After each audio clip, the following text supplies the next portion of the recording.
नमस्कार, आप देख रहे हैं दैनिक रणघोष न्यूज, बेहतर बदलाव की आवाज।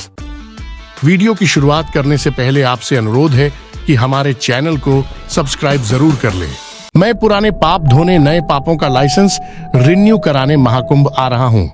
मेरे पड़ोसी, रिश्तेदार, बड़े बुजुर्ग, मित्र मंडली, देश प्रदेश की सरकार चलाने वाले नेता, प्रशासनिक व्यवस्था को संभालने वाले अधिकारी, लोकतंत्र, संविधान के सजग प्रहरी, धर्मगुरु, अलग अलग क्षेत्रों की तमाम हस्तियां प्रयागराज पहुंचकर शाही महाकुंभ में डुबकी लगाकर अपने जीवन की अभी तक की यात्रा में लगे कई तरह के धब्बों को साफ करने के लिए पहुंच रही है।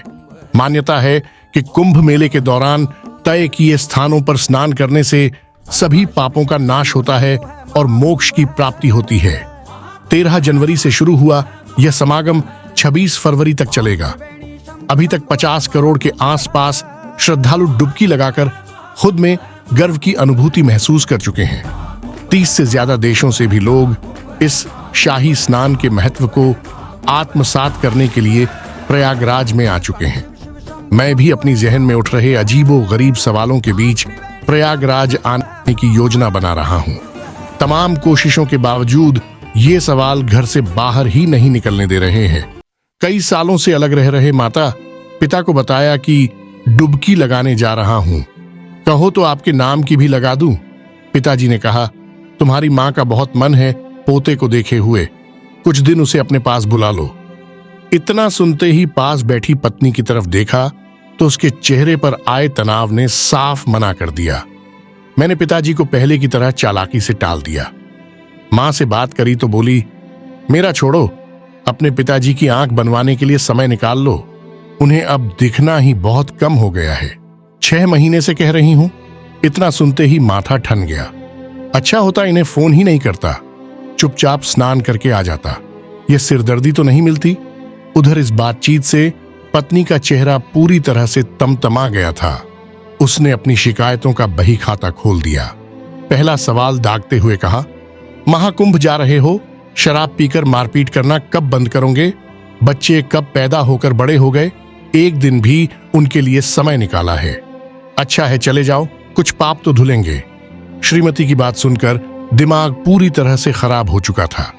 मेरा इरादा यह बिल्कुल नहीं था कि महाकुंभ पहुंचकर अपनी गलतियों व बुरी आदतों को पल झपकते ही खत्म कर लूंगा।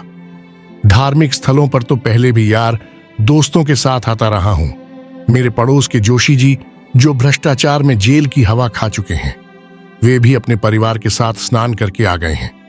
हत्या, गैंगरेप समेत अनेक वारदातों का आरोपी मुन्ना भाई, जिसने इस बार चुनाव भी लड़ा था, वह भी लाव लश्कर के साथ 4-5 बसों को लेकर शाही स्नान करके अपने पुराने काम धंधे में दोबारा से जुट गया है। ऐसा कोई महारथी मेरी नजरों से नहीं बचा हो जिसकी करतूते पुलिस की क्राइम रिपोर्ट में नहीं हो और वह महाकुंभ होकर नहीं आया हो। सोशल मीडिया पर लाइव स्नान करते कि इनकी वीडियो देखकर मेरा मन भी महाकुंभ जाने को मचल गया। जब इनके जघन्य पाप धुल सकते हैं तो मेरे तो कुछ भी नहीं है। सबसे अच्छी बात यह है कि यह महाकुंभ 12 साल में एक बार आता है। इसका मतलब मेरे अभी तक के सभी पाप इस बार 144 साल बाद आए इस शाही महाकुंभ में पूरी तरह धुल जाएंगे और अगले 12 सालों तक पाप करने के बाद अगले महाकुंभ में आने का लाइसेंस भी रिन्यू हो जाएगा। यही सोचकर शाही स्नान करने का शेड्यूल तैयार किया था। माता पिता की बात सुनकर पत्नी का चेहरा देखकर मूड खराब हो गया है। दोस्तों ने शाम को पार्टी में बुलाया है, उसमें अगली डेट फाइनल करेंगे। इतना जरूर है कि किसी भी सूरत में यह शाही मौका नहीं छोड़ना है।